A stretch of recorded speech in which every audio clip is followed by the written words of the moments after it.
Iyi mwumva ni radiyo ijwi rya Amerika.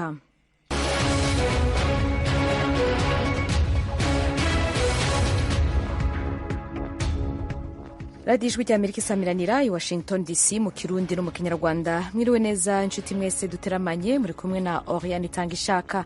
Mu Burundi twumvikanira ku mirongo migufi ya shortwave kuri metero 19 no kuri 22. Mu Rwanda turi kuri FM 104 n'ibice bitatu y'ijwi rya Amerika. Ikaze mu makuru yo kuri no saha.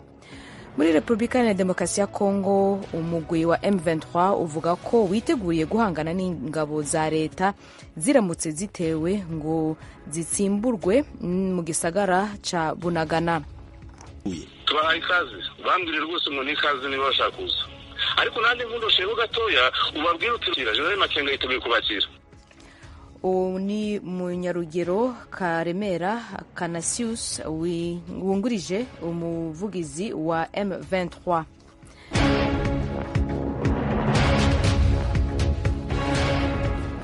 Ishami rya ONU ryitaho abana UNICEF rigabisha ko abana batarabakira bashobora kuzopfa mu karere kageramiwe n'amapfa. Niyo ishirahamwe mpuzamakungu ritagira ico rikoze mu maguru masha ngo ritange imfashanyo yo gukingira ubuzima bwabo.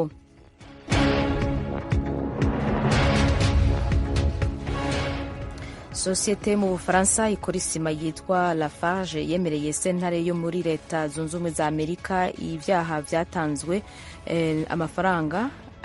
amafaranga mu mugwi w'iterabwoba.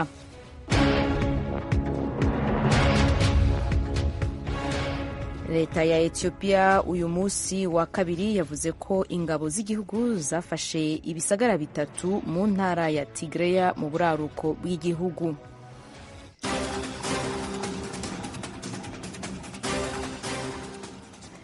Amakuru avugwa hirya no hino ku isi. Sosiyete mu Bufaransa ikora isima yitwa Lafarge yemereye sentare yo muri Leta Zunze Ubumwe za Amerika ibyaha byatanze amafaranga muri uwo mugwi w'iterabwoba. Thomas Kamirindi yaratubwira ibindi kuri iyo nkuru. Urubanza rwabereye mu rukiko rwo ku rwego rw'igihugu rwa Brooklyn mu mujyi wa New York mu burasirazuba bwa Leta Zunze Ubumwe za Amerika. Lafarge yaregwaga gutanga amafaranga mu mitwe y'iterabwoba iri ku rutonde rwa Amerika irimo n'uwa leta ya Kisilamu kugira ngo ishobore gukomeza gukorera muri Siriya mu gihe cy'intambara yatangiye mu 2011.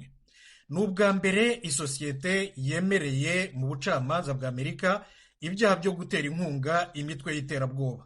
Lafarge yahanishijwe gutanga ihazabu y'amadolari miliyoni 90 no kwamburwa burundu imari ifite muri Leta Zunze Ubumwe za Amerika ingana n'amadolari miliyoni 687. Uretse muri Amerika, Lafarge ikurikiranwe n'ubucamanza bwo mu Bufaransa ku ifatanyabyaha byibasiye inyoko muntu kuko yakomeje gukorera muri Siriya nyuma y'umwaka w'2011.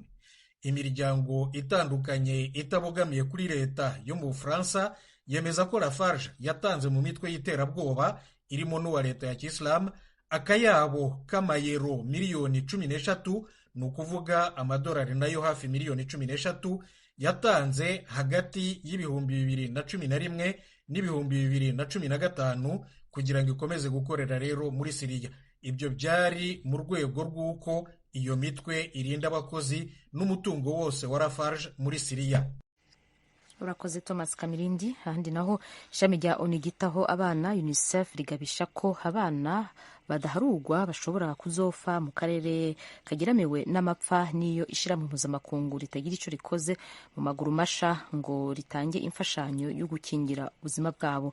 Ku bindi twumvirize Eugenie Mukankusi. Somalia imaze imyaka 4 ikurikiranye imvura yaranze kugwa kandi birashoboka ko iki gihugu kizibasirwa n'amapfa ku nshuro ya 5. Aya mapfa yatumye ubushobozi bw'abantu bwo kwitunga bugabanuka kandi byatumye miliyoni bava mu byabo bajya gushakisha icyo kurya ahandi. Ibibazo byugarije ikiremwa muntu birimo kugira ingaruka zikomeye by'umwihariko ku bana. Muri raporo yayo, UNICEF ivuga ko umubare w'abana bafite ibibazo by'imirire mibi uri hejuru cyane. Mu kwezi kwa 8 honyine, raporo yayo yavugaga abana 44,000 bafite indwara zikomeye zituruka ku mirire mibi aho binjijwe ibigo nderabuzima kwitabwaho byihutirwa. Ibiro bya ONU bihuza ibikorwa by'ubutabazi bigereranya ko 7,800,000 z'abantu muri Somalia bakozweho n'amapfa. Aba barimo 1,100,000 bateshejwe ibyabo. Ibiro OCHA bitangaza ko inzara yitezwe mu ntara ya Baidoa n'iya Burhakaba mu karere ka Bay guhera ubu kuzageza mu kwezi kwa 12 niba imfashanyo y'ubutabazi itabashije kugera ku bantu bayikeneye. Ni mu gihe kugeza ubu habonetse gusa 45% bya miliyari 2,260,000 z'amadolari ONU yasabye. urakoze Eugenie Mukankusi. Handi naho leta ya Ethiopia uyu munsi wa kabiri yavuze ko ingabo z'igihugu zafashe ibisagara 3 mu ntara ya Tigreya mu buraruko bw'igihugu aho zari zimaze imyaka 2 zihanganye n'ingabo zo mu karere. Idonido kuri iyi nkuru Eugenie Mukankusi. Kandi itangazo rya serivisi ishinzwe itumanaho ya guverinoma ya Ethiopia ryagize riti ingabo z'igihugu zafashe imijyi ya Shire, Aramata na Korem zitagombye kurwana mu bice by'imijyi. Umuvugizi w'ingabo za Tigreya ntiyasubije ubwo yarasabwe kugira icyo abivugaho. Mbere abayobozi mu ntara ya Tigreya bari bemeje ko batakaje umujyi wa Shire, umwe mu mijyi minini yo mu karere utuwe na miliyoni zirenga 10 z'abantu bari bakuwe mu byabo mbere n'ubushyamirane mu tundi turere. Ishami rya ONU ryita ku burenganzira bwa muntu ryavuze ko rifite impungenge kubera ko ibitero by'indege za guverinoma mu ntara ya Tigreya bitagiye birobanura. Iryo tangazo ryongeraho ko guverinoma izahuza ibikorwa by'imiryango y'ubutabazi kugira ngo igeze imfashanyo mu turere ingabo zayo zigenzura na serivisi zigaruke mu karere. ONU, umuryango w'ubumwe bw'Uburayi n'abayobozi mu nzego zo hejuru za Leta Zunze Ubumwe za Amerika mu minsi ya vuba bari bahamagariye ihagarikwa ry'imirwano kugira ngo ibiganiro bishyigikiwe n'umuryango wa Afurika yunze ubumwe bibashe gutangira. Banasabye ko ingabo za Eritrea ziva muri Ethiopia. Ubushyamirane bw'abasirikare ba Ethiopia nabo bafatanyije barimo ingabo za Eritrea ku ngabo za Tigreya bwaguyemo abantu amagana kandi bwakuye mu byabo miliyoni bunasiga abandi ibihumbi amagana bicwa n'inzara. urakoze Eugenie kuri nkuru. Mu gihugu cya Korea mu bumanuko umuhinga mu nkino z'ingororangingo muri Iran yitwa Elnaz Rekabi yoba yarazimiye kubera guhiganwa hatitwikiriye mu mutwe. Thomas Kamirindi arabandanya iyi nkuru. Elnaz Rekabi w'imyaka 33 y'amavuko arazwi cyane muri Irani ndetse no ku rwego mpuzamahanga. Yatsindiye imidari myinshi. Muri iyi minsi yari mu marushanwa mpuzamahanga ya Aziya i Seoul muri Korea y'Epfo. Yagaragaye akina atipfutse mu mutwe n'igitambaro bita hijab nk'uko amategeko y'idini yo mu gihugu cye abihatira abari n'abategarugori. Uyu munsi imiryango iharanira uburenganzira bwa muntu n'ibitangazamakuru bitandukanye bemezaga ko yazimiye ku buryo budasobanutse. Bakekaga ko abayobozi be baba bamushubije muri Irani ku gahato kandi ko ashobora gufungwa agezeyo. Bavugaga ko bamwambuye na telefone ye igendanwa na pasiporo ye. Leta ya Irani yabinyomoje. Rekabi yaje kugaragara noneho atahutse ageze i Teherani na bagenzi be bandi b'abakinnyi. Ku mbuga nkoranyambaga ye Instagram yatangaje ko atiyambuye hijabu ye ahubwo ko ariyo yivanyemo iragwa by'impanuka. Ibya Elnaz Rekabi bibaye mu gihe Irani imaze ukwezi mu myigaragambyo y'akataraboneka yatewe n'urupfu rw'umwari w'imyaka 22 witwa Mahsa Amini yapfiriye muri kasho ya polisi yari yamutaye muri yombi ku itariki ya 16 y'ukwa 9 gushize imuziza ko atari yambaye hijab. Imiryango iharanira uburenganzira bwa muntu yemeza ko abantu barenga 200 bamaze gupfira muri iyi myigaragambyo, abenshi muri bo bishwe n'inzego z'umutekano.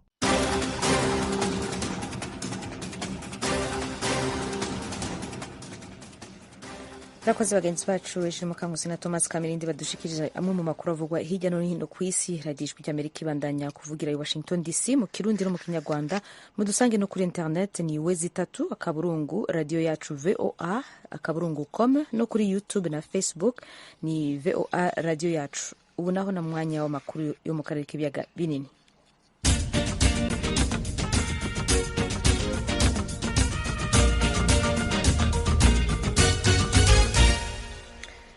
duhere muri Repubulika ya Demokarasi ya Kongo. Umugwi wa M23 uvuga ko witeguye guhangana n'ingabo za leta ziramutse zitewe ngo zitsimburwe no mu gisagara ca Bunagana. Mu kiganiro cihariye umuvugizi wa politike wungirije Munyarugero Karemera Canisius yahaye ijwi rya Amerika yavuze ko M23 irindiriye kuraba uko ingabo z'ibihugu bigize umuryango w'ubuseruko bwa Afrika zizokwitwara. Yavuganye na Venuste Nshimiyimana atangura amubwira ko uturere uwo mugwi ugenzura turimwo umutekano. Mu karere k'iburasirazuba ka Kongo ahari umutekano gusa honyine mbi gusubiriremo ko ni agace gakontororwa n'ingabo za M23. Ahandi hose barashize ni ukuvuga ko hari imirwano ihari. N'agatugo muri Kongo nisha n'ubwo ubu mubwiye ngo kamere kuri province yacu ya Nord Kivu. Province yacu ya Nord Kivu igizwe n'amateritoire atandatu. Ubwo mpereye Walikare ndakugira ngo Walikare ikavukiye kaba bahatuye nabitwa bakano n'abanyanga. Ariko FDL zarabujije amahoro ntibashyira ku igara ntibarya ntibahinga ntibatekanye. Ukazamuka muri territoire ya Masisi ituwe n'amoko atanu yakavukire. Amoko atanu yakavukire n'abatutsi, abahutu, abatwa, abatembo n'abahunde. Ariko naho mubwiye ngo abahunde bari hepfo za Gatoyi, abari ku mupaka w'umuhengero za Walikare, FDL mayi zarabujije ziravyura abakobwa babo, zirabiba, zirabarya misano. None ukazamuka muri Benin haruguru Rubero hatuwe n'abandandi. ADF ndaruza arabamaze zibakugeza n'ubwo zishinga mu biti mu bakobwa no mu bagore. Urumva rero nisano ryaguye. Ariko already agace gakontorwa na M23 barahumetse ariko hari n'abahunze bagiye muri Uganda na n'ubu batarataha. Bwana mumenyesha makuru nawe mfasha uhera ngaho ufatire rwose bahamagare unabumvise ko Bunagana ngohereza amafoto y'abaturage batuye Bunagana baratekanye. Icya kabiri amazu yabo wese utaranatahuka inzu ye iracunzwe. Twashize abasirikare bo gucunga umutekano ku manywa n'ijoro. Buri wese utahutse abasirikare n'abayobozi bibanze chef de groupe marahari chef de localité arahari barabakira bakasuza mu byabo ku mahoro ku neza nta cyabo cyahungabanye. Ingabo za guverinoma zikomeje kuvuga yuko zitegura kugaba ibitero kuri Bunagana kugira ngo ziyisubize. Ibyo bitero murabyiteguye? Tubahaye ikaze bambwire rwose ngo ni ikaze niba bashaka kuza. Mwiteguye kurwana nabo? Rwose nabwiye ngo icyo kibazo ejo mu gitondo uzakibaze neza Majoro Wiringoma. Ariko nandi nkundosheho gatoya ubabwire uti rwose general yiteguye kubakira, general Makenga yiteguye kubakira. None imishyikirano mugirana na leta ya Kongo kugira ngo ikibazo kirangirire mu mahoro igeze he? Guverinoma ya Kinshasa ntabwo yumva muvandimwe. Guverinoma ya Kinshasa ntiyumva nicyo kibazo. Twaravuze twararushye. Twagiranye amasezerano nabo inshuro zigira kuri 3 zose. Nta masezerano namwe bajye babasha gusoza, impapuro ziguma zarapfuye bakaziha mu matiware. Amasezerano yose nta namwe yakoze. N'ubu turacyahindura tutumyaboneka. Nimureke tugirane imishyikirano, tugirane ibiganiro, dushakira abaturage bacu umutekano urambye. Ese ubundi umunyamakuru ndashaka kubaza ikintu kimwe. Ushobora kwiyumvisha ute ko niba afite ubwo bubasha bw'izo ngabo ajya guhuruza akajya gutabaza muri East African akajya gutabaza muri SADC ko turi ingabo zishoboye na nation ziri kuri hamya nation zirabihamya ko M23 yifite ingabo ziri ordone, ingabo ziri discipline, ingabo ziri bya forme. Kuki ajya kwirukanga ajya gushaka abandi abana b'igihugu bahari yahise tugatanga umutekano w'igihugu cy'abanyekongo bose? Mwiteguye mute ingabo z'umuryango w'ubumwe bw'uburasirazuba bwa Afurika ziteguye kuza guhangana namwe? Ingabo za EAC turaziteguye rwose. Umunsi zizaza twenda kuzikumira, twenda kuzisubiza inyuma. Ibyemezo by'abakuru b'ibihugu bashyizeho tuzareba natwe kucyo batugeneye muri byo. Munyarugero Karemera Canisius umuvugizi wungirije wa M23 ndagushimiye cyane ku bw'aka kanyuhaye ijwi rya Amerika. Urakoze.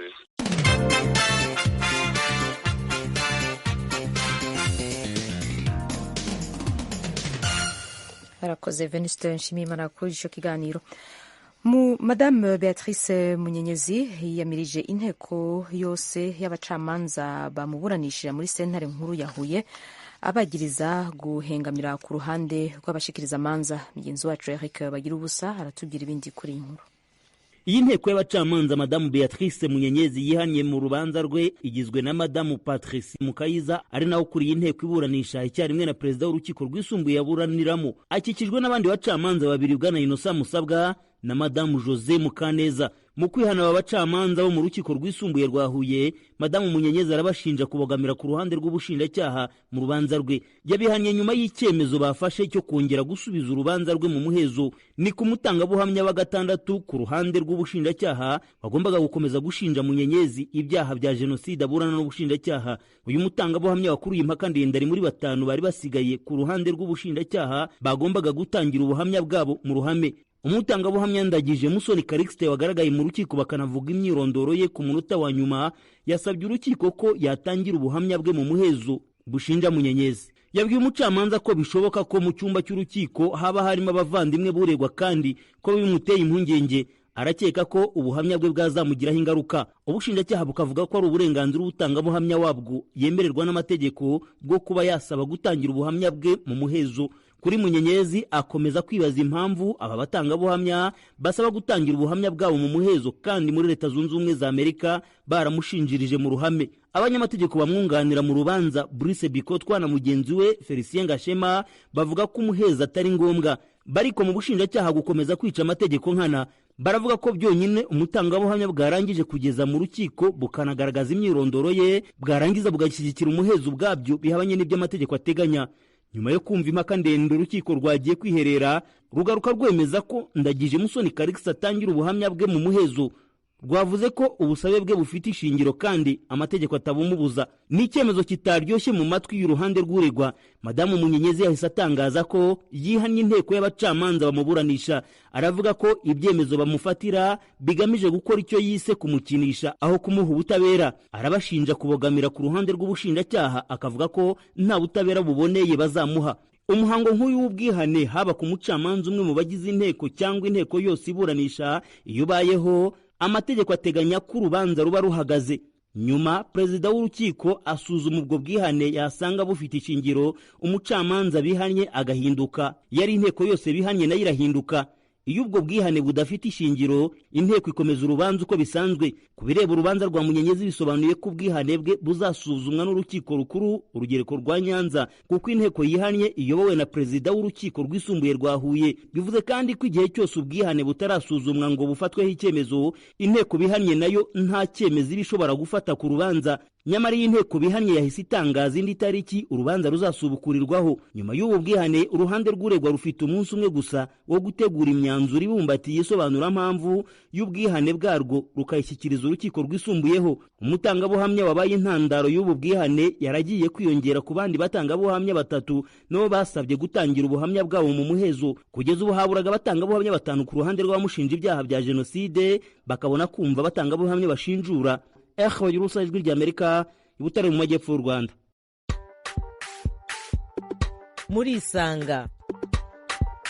Murisanga ni ikiganiro cy'ijwi ry'Amerika kibanda ku bibazo binyuranye byo mu karere k'ibiyaga bigari bya Afurika. Ikiganiro gitumira abantu bo mu nzego zitandukanye bagasubiza ibibazo by'abakunzi b'ijwi ry'Amerika. Ndi mu ntara ya Muyinga aho bita muri komine Giteranyi aho bitatura. Ndi hano Kampala Uganda.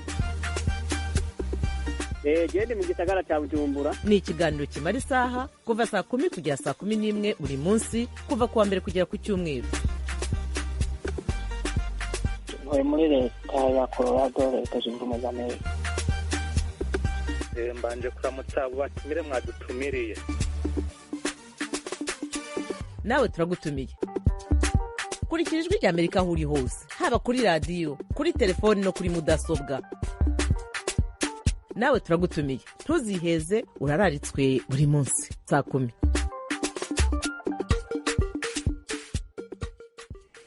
Ako karirimbo nakabibutsa ikiganiro muri Isanga dufise buri munsi nkuko muvyumvise ku munsi w'ejo nkuko bisanzwe tumuzokumva ikiganiro muri Isanga saa 10 kizoba gitoramishijwe na mugenzi wacu Thomas Kamirindi.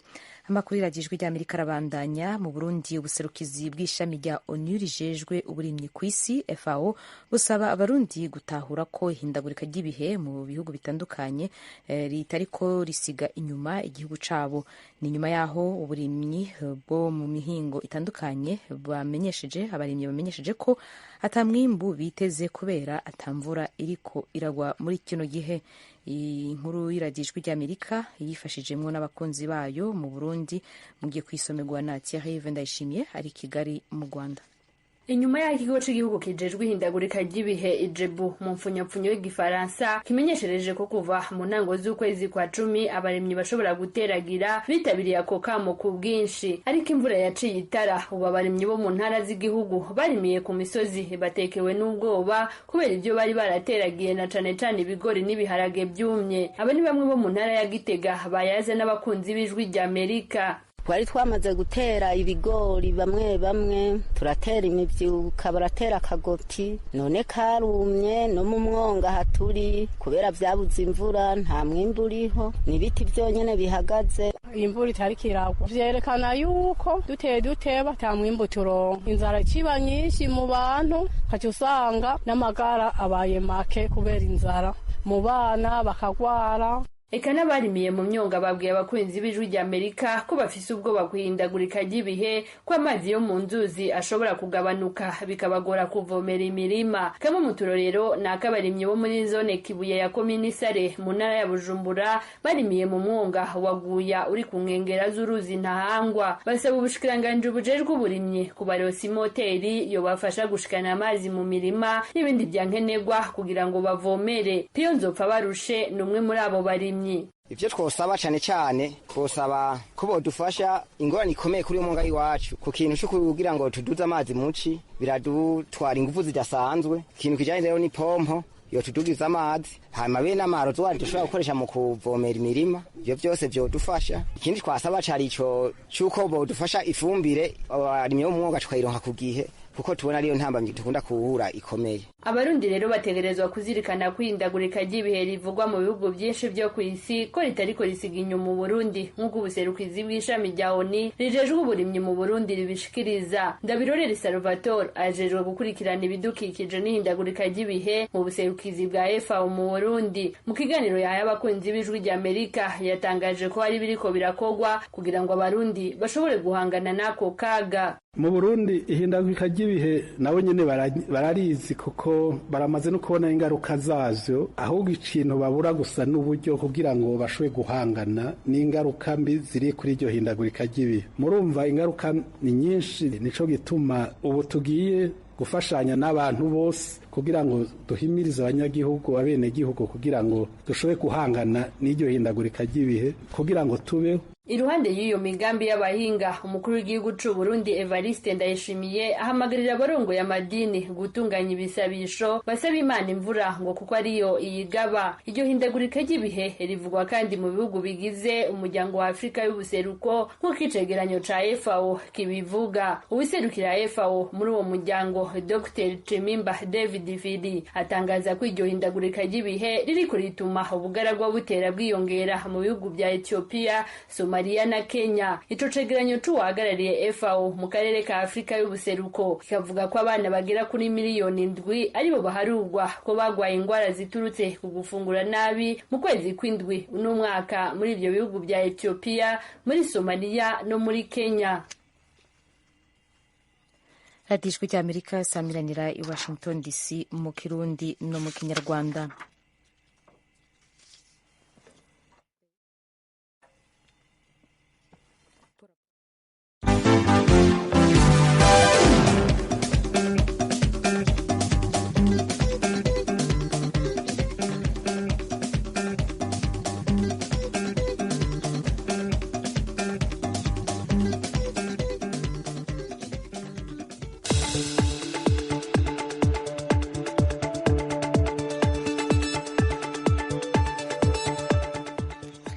Mu Burundi amafaranga arenga miliyaridi 75 y'amarundi niyo akenewe kugira rusansuma y'abanyagihugu n'uburimyi iriko irategurwa kuzokogwa ikogwe neza. Ivyo bishikirizwa n'ikigo kijejwe gutegura iyo rusansuma izorangurwa mu mwaka wa 2023. Inkuru y'imvaho tuyikeza Pierre Claver Niyonkuru. ikigo cy'igihugu kijeje kwegeranya ibiharuro istebu ari naco kiriko kiratunganya rusansuma nkuru y'abanyagihugu, uburaro, uburimye n'ubworozi, cerekanye ko gikeneye uburyo bwinshi bwo gutunganya ico gikorwa. Pierre Claver Manirakiza, umuyobozi ajeje ubuhinga mu mugwi ujejwe gutegura iyo rusansuma, yatangaje mu kiganiro yahaye abamenyesha amakuru ko iyo rusansuma ari nkenerwa kandi ko yaba leta canke abafasha Uburundi babwirizwa kuyishiramwo uburyo bukwiye. Ubwa mbere hoho nobabwiye yuko kubera ari rusansuma ifise akabijya, kuko ni rusansuma zibiri novuga ko zifatanye, rusansuma nkuru y'abanyagihugu n'uburaro hamwe na rusansuma nkuru y'uburimyi n'ubworozi. Ivyo vyose rero bigiye hamwe, turabona yuko ubu tumaze guharura uburyo bizotwara bushika ku miliyaridi 75. N'igikorwa nyamukuru kiriko kiraba cyo kuraba neza imbibe z'ubucimbiri, z'amakorine, z'amakartier, izo mbibe ziboneke neza. Nikora Ndayishimiye, umuyobozi mukuru w'ikigo kijejwe kwegeranya ibiharuro mu gihugu istebu, arerekana ibikuru bikuru bizoshimikirwa ko mu gisata c'uburimyi n'ubworozi. Ubwa mbere icyo tutezwa kuraba ni ukubanza kumenya igitigiri cy'abarimyi n'aborozi mu Burundi niki, mbe borora ibiki, barima ibiki, bafise ibihe bikoresho bakoresha kugira ngo bashobore kurima. Hariho ibikoresho bigezweho canke bakoresha ibikoresho vya kera. Hanyuma tuzoja tukora andi matohoza yimbitse mu bijanye n'uburovyi n'uburimyi bw'imboga n'ivyamwa n'abatera ibiti, borora inzuki. Ijwi ry'Amerika ryashatse kumenya akamaro ko kumenya ibitigiri vy'abarundi, abarimyi n'aborozi, maze tubaza abanyeshuri muri kaminuza biga ico gisata. Igabaneza Serela Maite atwara ishirahamwe Club de Statistique ry'abiga mu gisata co kwegeranya ibiharuro muri kaminuza yitiriwe ikiyaga ca Tanganyika. Biragoye yuko leta ifata ingingo zofasha abanyagihugu mu gihe idafise ibiharuro yisunga, nko kubijanye no kumenya igitigiri c'abagabo, igitigiri c'abagore, canke intara yo bifise abanyagihugu benshi.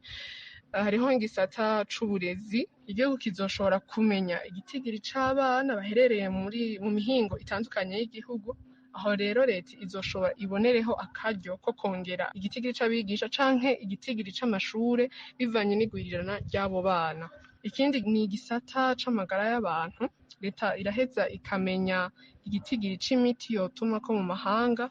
Abafasha Uburundi babicishije mu gisata ca ONU citaho iterambere PNUD hamwe n'igisata citaho ineza y'abanyagihugu FINOAP baremeye gutanga uburyo burenga igice cayakenewe kugira ngo iyo rusansuma ikogwe neza. Leta y'u Burundi nayo yaremeye gutanga uburyo busigaye biciye mu kigo kijejwe kwegeranya amakori n'amatagisi OBR.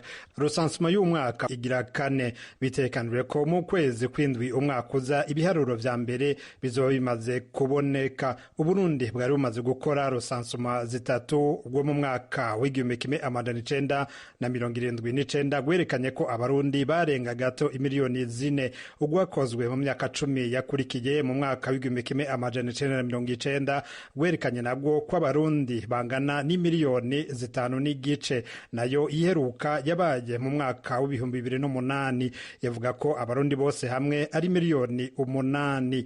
Ubu naho rusansuma itarerekana ingene abanyagihugu bangana, ibiharo bitangwa n'ikigo cy'igihugu Istebu vyerekana ko abarundi ari hafi 13,000,000.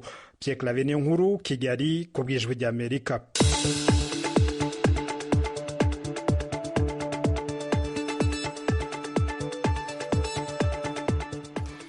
Turiko turaja ku musozo w'ibiganiro n'amakuru twabateguriye kuri ino saha, ariko reka tubabwire incamake makuru twabwiye avugwa hirya no hino ku isi. Twabwiye ko ishami rya ONU ryitaho abana UNICEF rigabisha ko abana batari bake bazopfa mu karere kagiramiwe n'amapfa n'iyo ishirahamwe mpuzamakungu ritagira ico rikoze mu kugarukira abo bana ngo ritange imfashanyo ku buzima bwabo. Sosiyete yo mu Bufaransa ikora isima yitwa Lafarge yemereye sentare yo muri Leta Zunze Ubumwe za Amerika ivyaha vyatanze amafaranga mu migwi y'iterabwoba. Twabwiye kandi ko leta ya Ethiopia uyu munsi kuwa kabiri yavuze ko ingabo z'igihugu zafashe ibisagara bitatu mu ntara ya Tigray yo mu buraruko. Niyo makuru twababwiye havugwa hirya no hino ku isi. Ayo mu karere twababwiye yuko mu Burundi amafaranga arenga miliyaridi 75 y'amarundi niyo akenewe kugira rusansuma y'abanyagihugu n'uburimyi iriko irategurwa izokogwe neza. Ivyo bikaba vyashikirijwe n'ikigo kijejwe gutegura iyo rusansuma.